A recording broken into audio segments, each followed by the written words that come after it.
এই সেই কৃষ্ণচূড়া,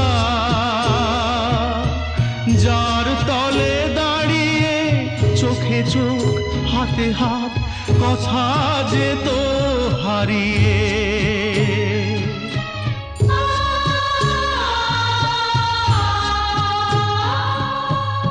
আজ এখানে আমার আশার সমাধি, ব্যথা জানাবার ভাষা নেই, আশা নেই, ভালোবাসা নেই। আশা ছিল, ভালোবাসা ছিল, আজ আশা নেই, ভালোবাসা নেই।